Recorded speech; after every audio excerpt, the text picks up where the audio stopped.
শেখ হাসিনার বিরুদ্ধে যে আপনি 300-400 মামলা দিচ্ছেন, দিস ইজ পলিটিক্যাল। আজকে বেল হয়, আপনি বলেন যে অন্য মামলায় আপনি ঢুকাই দেন, ফর হোয়াট? ফর অ্যারেস্ট যেটা, আমি things are happening in this country. At some point in time তো আমাদেরকে এটা ঠিক করতে হবে। যদি ঠিক না করতে পারলে তো দেশকে রক্ষা করতে পারবেন না, দেশকে রক্ষা করতে পারবেন না। আই এম টেলিং ইউ, যদি আইনই না ঠিক হয়, কনস্টিটিউশন ঠিক না, আপনি বুঝতে পারেন কনস্টিটিউশন। যেমন আমি বলি, আপনি কনস্টিটিউশনাল অ্যামেন্ডমেন্টকে ভয়েড কিভাবে ডিক্লেয়ার করেন? পার্লামেন্ট যেটা করছে amendment to the constitution, which is the highest আইন in the country, আপনার কাছে তো ক্ষমতাই নাই অ্যাকর্ডিং টু মি। আমাকে এখানে বলা হচ্ছে, এখানে গভর্নমেন্ট এসে বলেছে যে উনি তো এটা পারবেন না যতক্ষণ পর্যন্ত উনি ওই কনস্টিটিউশনের আর্টিকেল চ্যালেঞ্জ না করেন। So I am saying no, আমি যেটা বিশ্বাস করি না, ওয়াই শুড আই চ্যালেঞ্জ? আমি যেটা পার্লামেন্ট করেছে, এটা পার্লামেন্ট এটাকে শেষ করবে। আপনারা এত পাওয়ার দেখাইতেছেন, 15th অ্যামেন্ডমেন্ট, 13th অ্যামেন্ডমেন্ট, অমুক অ্যামেন্ডমেন্ট, এগুলো উড়িয়ে দিচ্ছেন যেহেতু শেখ হাসিনা করেছে। You cannot do that. Parliament যেটা 2/3 majority দিয়ে যেটা করছে, because constitution has given power to the parliament to amend the constitution. আর বাকি যেটা আছে আর্টিকেল 72 বা 26 বা 44, এইসব 26, 44, এটা তো জাস্ট ফর ফান্ডামেন্টাল রাইট। আর 72 any law, law means an inferior law, not a law যেটা কনস্টিটিউশনাল ল আছে। এইগুলো তো আমাদেরকে ঠিক করতে হবে। আমার চ্যালেঞ্জ এই আইসিটি থেকে নিয়ে, এটার মধ্যে অনেক কথা হচ্ছে, কোর্টে হবে। আপনার বেশ কিছু কথা এর মধ্যে, যেমন আপনি বললেন যে 24 জুলাই আগস্ট নিয়ে যদি এতই দরদ থাকে তাহলে নতুন করে একটা কোর্ট খুলতে পারে। বা আমরা এর আগে অতীতে দেখেছি স্যার যে আপনার হাইকোর্ট বা সুপ্রিম কোর্ট যে কোনো কিছু দেখলে মানে ওনারা জনস্বার্থে রুল দিতেন, সুপ্রিম কোর্ট রুল দিতেন। এটাকে আমরা বলি সুমোটো। এখন স্যার আমি আপনাকে 2-3টা জিনিস একটু দেখাই আগে, তারপরে জিজ্ঞেস করছি। যেমন এই যে স্যার আজকে 20 জুলাই, মানে আজকের 20 জুলাইতে সর্বপ্রথম এই 2 জন পুলিশ অফিসারকে মেরে রাস্তায় ঝুলিয়ে দেওয়া হয়েছিল যাত্রাবাড়িতে 2024-এ। এই 2 জন ওনারা ছিলেন, এই 2 জনকে। এরপরে গত 4-5 দিন আগে যেটা প্রথম আলোতে এসছে, নতুন আবেদন নেই, জুলাই শহীদের সংখ্যা 843, সরকারি হিসাব বলছে। অন্য এক পত্রিকায় ব্রেইন ইনফেকশনে মৃত্যু 11 মাস পরে হয়ে গেলেন জুলাই শহীদ। 108 জনের তদন্ত করে পুলিশ বের করছে, 108 জনের মৃত্যু যেগুলো হসপিটালে অন্য কারণে মারা গেছে, 4 বছর আগে মারা গেছে, এগুলোকে জুলাই শহীদ বলা হয়েছে। এখন আমাদের সুপ্রিম কোর্ট এগুলো দেখে কেন বলছে না যে পুলিশ হত্যার বিচার করতে হবে এবং এই ভুয়া মামলাগুলো সব বাতিল করতে হবে? সুপ্রিম কোর্ট এখন কেন, এখন কি দেখছেন না ওনারা নাকি? আপনি কোন সুপ্রিম কোর্টের কথা বলছেন? বাংলাদেশের যে সুপ্রিম কোর্ট হাওয়ায় বলে, হ্যাঁ, কোন সুপ্রিম কোর্ট? এই সুপ্রিম কোর্ট তো হাওয়ায় বলে। যে সুপ্রিম কোর্ট একটি রায় দেয় তারপরে আপনি ওটা পরে শেষ হয়ে যায়। আপনি কি কোন সুপ্রিম কোর্ট? আমাদের এখানে তো ইনসাফ কোর্টেরও তো ক্যাপাসিটি নাই ভাই। আমার এইখানে আমি যেরকম বারবার বলি যে জাতীয় সংসদের কোনো ক্যাপাসিটি নাই, ডেপথ নাই, ক্যাবিনেটের কোনো ক্যাপাসিটি নাই, ডেপথ নাই এই দেশকে এগিয়ে নিতে। সিমিলারলি ইনসাফের ব্যাপারে সুপ্রিম কোর্টেরও কোনো ক্যাপাসিটি নাই, কোনো ডেপথ নাই। বিকজ আপনি যারা জজ আছেন, ঠিক আছে, ওদের ক্যাপাসিটি থাকতে হবে, ওদের ডেপথ থাকতে হবে, ওদের বুঝতে হবে that what is my position. কিন্তু তারা যদি মনে করে যে আমার position is like any other public servant, তাহলে তো হবে না।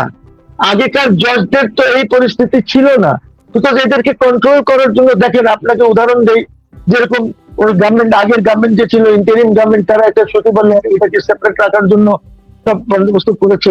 এই গভর্নমেন্ট এসে ওটাকে তো পাসই করে নাই, পাস করে নাই তো, because they want to control the judiciary, they want to telephone the জাজেস, উপরে নিচে সবখানে, যে কোনটা বেল দিবা না, কারে কতদিন কারাগারে রাখবা। কিসের জুডিশিয়ারির কথা বলছেন আপনি? আপনারা you are dreaming, actually you are dreaming that Bangladesh has a judiciary. Bangladesh has a judiciary which moves with the wind. বাংলাদেশের জুডিশিয়ারি তো আপনার হাইকোর্ট তো কোনোদিনই আপনার ইয়ে হবে না, বিকজ মাহমুদুল ইসলাম চৌধুরী যে ক্ষতি করে গেছে ওই deputy attorney general, assistant attorney general সে কোর্টগুলিতে বসিয়ে, এখন তো কোর্ট কোনো কাজই করে না। ঠিক আছে,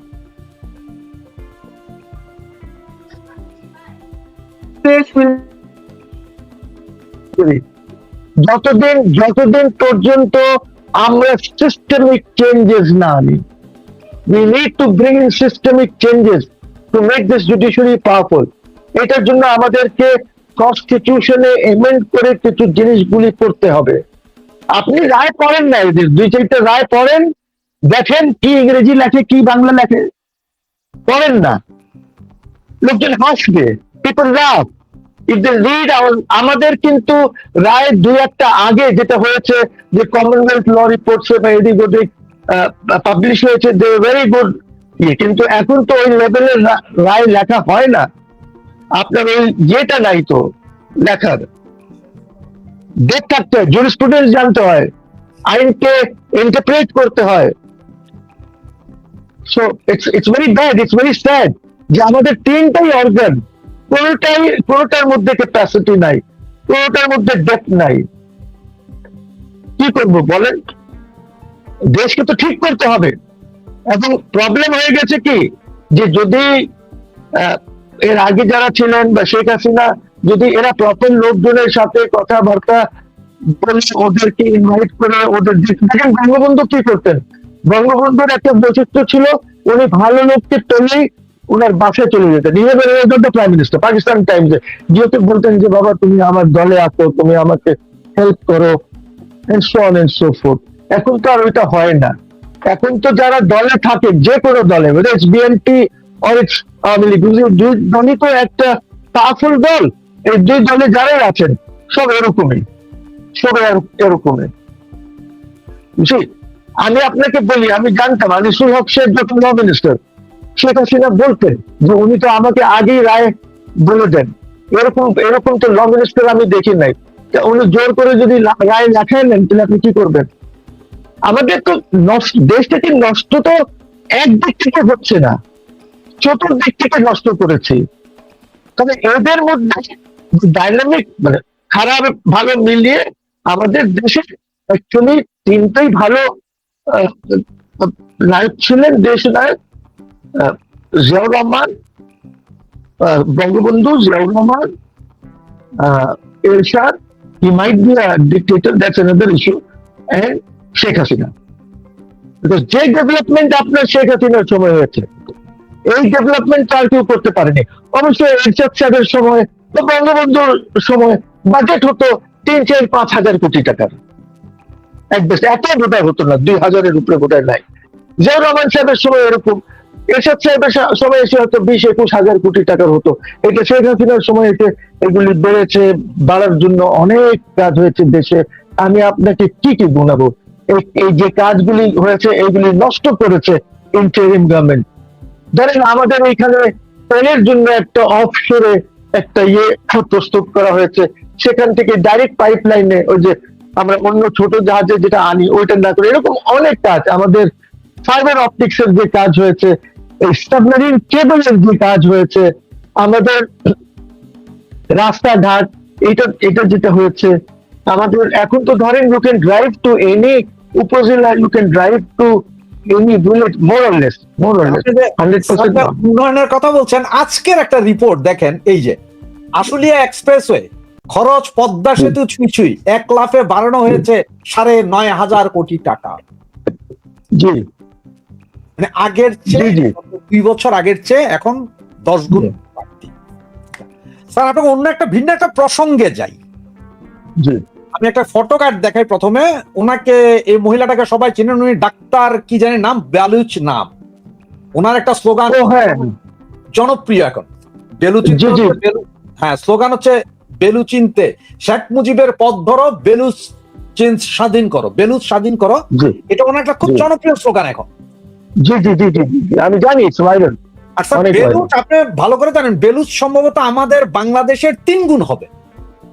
সেইখানের জনসংখ্যা তারা বলছে শেখ মুজিবের পথ ধরো, বেলুচ স্বাধীন করো, আর আমার দেশে যেই শেখ মুজিবুর রহমান এই দেশ স্বাধীন করে দিয়েছে, এই দেশে বসবাসরত এখন অনেকে বলেন যে শেখ মুজিব বেঈমান ছিলেন, জাতীয় বেঈমান, পাকিস্তান ভেঙেছেন, শেখ মুজিব ধ্বংস করে দিয়েছেন। স্যার, তাহলে এই মহিলা কি উনি একজন শিক্ষিত ডাক্তার, জনগোষ্ঠী বলছে শেখ মুজিবের পথ ধরো, তাহলে শেখ মুজিবকে আসলে ভুল করেছিলেন স্বাধীন করে দিয়ে, নাকি এখন যারা শেখ মুজিবকে গালাগালি করছেন তারাই ভুল করছেন, তারাই জাতীয় বেঈমান? না, আমি জানি না, ওদের তো বলা হচ্ছে বাংলাদেশের জুলাই আগস্টের পথ ধরো।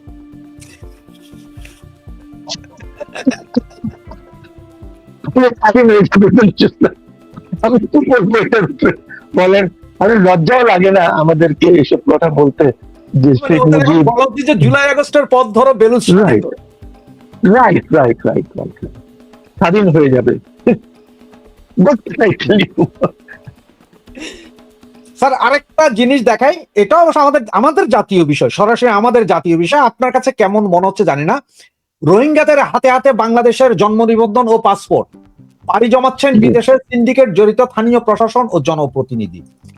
কিছুদিন আগে আমাদের Khalilur Rahman 56,000 passport already Saudi আরবে যারা আছেন দিয়ে গেছেন। শেখ হাসিনার সময় পাসপোর্ট দিতে বলেছিলেন সৌদি যে রোহিঙ্গাদেরকে, তখন দেয়নি, কিন্তু এই ইন্টারিম সরকার দিয়েছেন, এখনো চলছে। বিষয়টাকে কিভাবে দেখছেন না?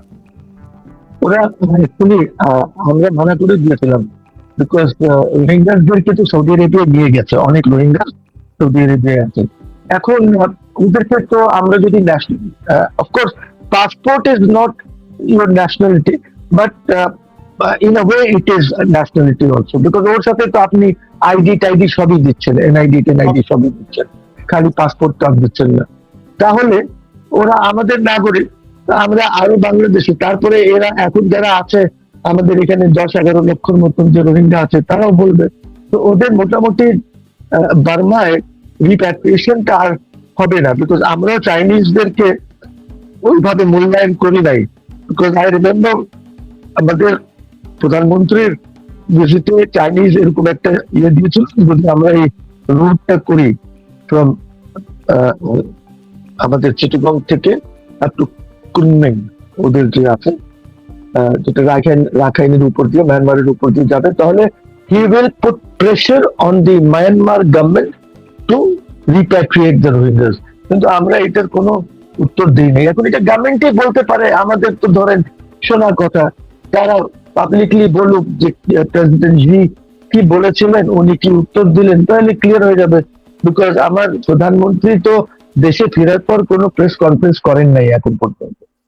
দেশে ফেরার পর ফ্রম মালয়েশিয়া এন্ড চাইনা উনি কোনোই প্রেস কনফারেন্স করেন নাই, he has not made the press. Similarly আমার জানা মতো উনি প্রেসিডেন্টকে রিপোর্ট করেন নাই যে কি কথাবার্তা হয়েছে, যেটা ওনার কনস্টিটিউশনাল অব্লিগেশন আছে। তো আমি জানি না, উনি তো মোটামুটি দেখছি যে prime minister is following the Yunus line, যে বাইরে যাব, এখানে জনগণকেও কিছু জানাবো না, রাষ্ট্রপতিকেও জানাবো না, এরকম আমার মনে হচ্ছে, ধারণা হচ্ছে। এই জন্যই আমি অনেক সময় বলি যে this government seems to be an extension of the Yunus government. এই জন্য এই গভর্নমেন্ট এগোতে পারবে না খুব বেশি, যতক্ষণ পর্যন্ত সেখান থেকে তারা সরে না আসে। তো এখান থেকে সরে না আসার জন্য ওই সরকারের 2-3 জন তো এখানে আছে। একজন হলো আপনার খলিল, একজন হলো আমার কারেন্ট প্রাইম মিনিস্টার। আপনি কি মনে করেন যে এই যে আইন পাশ করেন, এই যে আপনার সুপ্রিম কোর্টের এইখানে যে সচিবালয়ের আইন বা অন্য যে আইনগুলি, হিউম্যান রাইটস কমিশন যেগুলি এরা বাতিল করে দিয়েছে, এরা করে নাই। আপনি কি মনে করেন যে এই আইনগুলি যখন ইউনুস গভর্নমেন্ট করেছে তখন অ্যাটর্নি জেনারেলের ফিডব্যাক নেয় নাই? They must have taken the feedback of the Attorney General. আচ্ছা, ওই Attorney General যখন মন্ত্রী হয়েছে তখন উল্টো কথা বলছে, তখন এইগুলি না কিসের সচিবালয়? Because the government wants to maintain control over the judiciary. That's about it. That's about it. আপনি জানেন না এই মুহূর্তে যখন আমি কথা বলছি আপনার সাথে, জুডিশিয়ারিতে অ্যাপেলেট ডিভিশনে অ্যাপয়েন্টমেন্ট দেওয়ার মতন লোক নাই, পাওয়া যাচ্ছে না। You see, আপনার মেধা এত ডিপ্লিট হয়ে গেছে যে আমি এইটা আপনাকে বোঝাতে পারবো না এইখানে এই আপনার সাথে এই টক শোতে যে সিচুয়েশনটা কি। there is a likelihood they may even do something to remove the current chief justice. এটা দুই দিকই আছে, ভালো আছে খারাপ আছে। হয়তো many will say it is very good, I will say the way they want to do it, it is very bad. আমরা তো শুনছি যে তারা কি করতে যাচ্ছে, কিভাবে করবে। they want to follow the same formula that they followed in case of Justice K.M. Hassan, যেটা করা হয়েছিল, অথবা আমাদের সাত দিক to remove justice Kamaluddin. So এইগুলি ম্যানিপুলেশনস আমার লোককে বসাও। তো what wrong did Hasina do? আর আমি আবার জাতির কাছে মাফ চাচ্ছি যে আমি এই সুপ্রিম কোর্টকে তখন বলেছিলাম supreme court of Awami League, যার জন্য আমি ক্ষমা চাই, বিকজ আপনার কাছে মেধাই নাই। আর time is going to come when you will have to import lawyers from other country, lawyers judges বানানোর জন্য